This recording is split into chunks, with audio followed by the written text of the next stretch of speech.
Magandang hapon, narito na ang pinakahuli sa lagay na ating panahon ngayong araw ng linggo, January 26, 2025.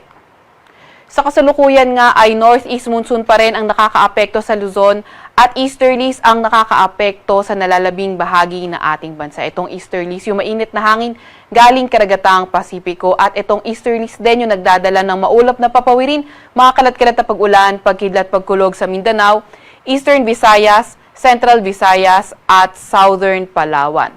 Samantalang northeast monsoon o amihan nagdadala ng maulap na papawirin na may mga mahihinang pag-ulan sa Batanes, kabilang na nga ang Cagayan area.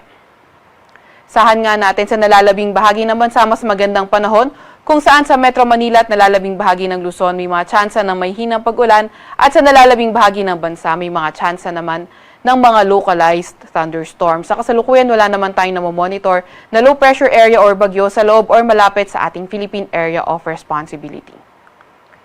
Para naman sa lagay ng ating panahon bukas, asahan nga natin na itong amihan o northeast monsoon magdadala ng maulap na papawirin na may mga mahina hanggang sa katamtamang pag-ulan sa extreme northern Luzon, kabilang na ang Cagayan pati na rin sa may Apayao. Mas magandang panahon naman sa nalalabing bahagi ng Luzon, kung saan sa may Palawan area, posible yung mga localized thunderstorms at sa Metro Manila at nalalabing bahagi ng Luzon, posible naman yung mga mahihinang pag-ulan. Patuloy na maglalabas ng mga advisory yung ating mga kasamahan sa Regional Services Division. Agwat ang temperatura bukas sa Metro Manila ay 23 to 31 degrees Celsius. 14 to 24 degrees Celsius sa Baguio at 21 to 29 degrees Celsius sa may Tagaytay. 21 to 30 degrees Celsius sa may Lawag at 22 to 29 degrees Celsius sa may Tugigaraw. Agwat naman ang temperatura bukas sa may Puerto Princesa ay 25 to 32 degrees Celsius at 26 to 32 degrees Celsius naman sa may Kalayaan Islands. Para naman sa lagay ng panahon bukas sa may Visayas at Mindanao, asahan natin bukas sa may Mindanao, mawalang panahon pa rin ang ating inaasahan. Pati na rin sa may Eastern Visayas at sa nalalabing bahagi ng Visayas, mas magandang panahon pero ingat pa nga rin sa mga tsansa ng mga localized thunderstorms. Agwat ang temperatura bukas sa Iloilo at Tacloban ay 25 to 31 degrees Celsius. 26 to 31 degrees Celsius naman sa may Cebu. Sa may Zamboanga at Cagayan de Oro ay 24 to 31 degrees Celsius at 25 to 32 degrees Celsius naman sa may Davao.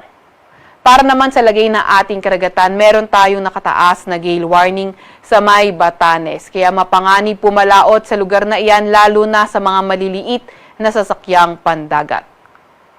Para naman sa 3-day weather outlook ng mga pangunahing syudad natin, inaasahan nga natin posibleng lumakas yung epekto ng amihan sa mga susunod na araw at asahan natin sa Baguio at Legazpi City magpapatuloy yung maulap na papawirin at may mga tsansa ng mga pag-ulan. Sa Metro Manila naman, patuloy pa rin magandang panahon pero may mga tsansa na may hinang pag-ulan. Agwat ang temperatura sa Metro Manila sa susunod na 3 araw ay maglalaro mula 22 to 30 degrees Celsius, 13 to 23 degrees Celsius sa may Baguio at 23 to 30 degrees Celsius sa may Legazpi City. Nabanggit nga natin na posibleng lumakas yung epekto ng amihan kaya asahan nga rin natin na magdudulot din ito ng shear line. So nakikita natin kung sa Iloilo City, Tuesday to Thursday, patuloy pa rin naman ang fair weather conditions.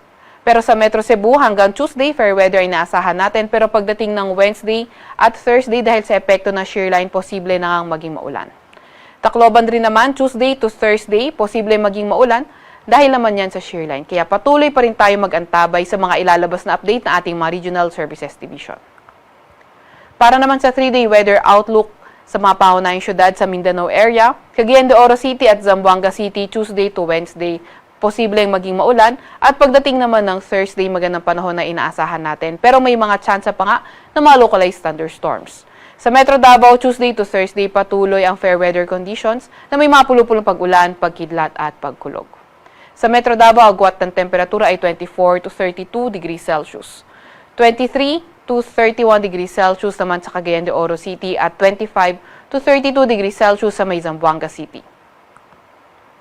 Sa Kalakhang, Maynila, ang araw ay lulubog ng 5:53 ng hapon at sisikat bukas ng 6:25 ng umaga. Huwag magpapahuli sa update ng Pag-asa. I-follow at i-like ang aming X at Facebook account, DOST_Pag-asa. Mag-subscribe din sa aming YouTube channel, DOST-Pag-asa Weather Report, At para sa mas detalyadong impormasyon, bisitahin ang aming website pag-asa.dost.gov.ph. At yan nga muna ang pinakahuli sa lagay na ating panahon mula sa Weather Forecasting Center ng Pag-asa, Veronica Torres.